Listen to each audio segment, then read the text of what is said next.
Tahu nggak Pak kenapa Pak? Kenapa Pak SBY tidur aja pertumbuhannya 6, tapi Bapak bangun infrastruktur di mana-mana pertumbuhannya 5. Salahnya di mana?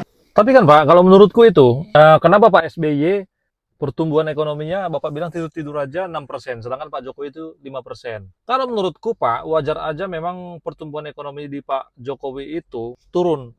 Bahkan pertumbuhan ekonomi Pak di era Pak Prabowo nanti pasti bakalan Pak Prabowo itu jauh lebih tinggi dibandingkan zaman Pak Jokowi. Kenapa? Karena memang Pak Jokowi di situ sedang membangun pondasi. Infrastruktur dan sarana umum itu adalah bagian utama untuk mengenjot naiknya pertumbuhan ekonomi di suatu negara.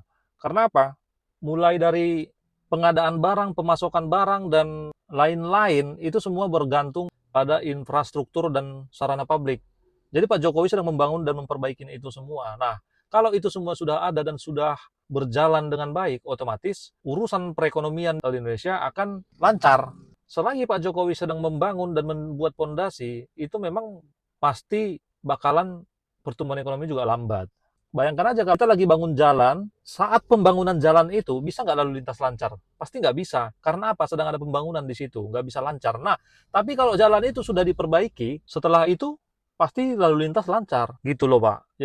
Kenapa zaman Pak SBY itu tumbuhnya 6%? Ya bayangkan aja dalam lalu lintas, misalnya jalan jalan raya sedang, ya maksudnya semi rusak, atau jalan raya itu sedang jalannya tidak terlalu cantik dan tidak terlalu bagus. Kalau lalu lintas di situ pasti lancar karena tidak ada gangguan. Gangguannya hanya jalan itu tidak terlalu bagus. Nah, tapi kalau udah jalan itu sedang jadinya diperbaiki, wah udah pasti jalanan macet, macet parah gitu dan masih oke. Kalau Pak Jokowi itu ternyata 5% masih oke lah. Di samping Pak Jokowi itu juga sedang membangun infrastruktur dan pondasi di mana-mana gitu loh.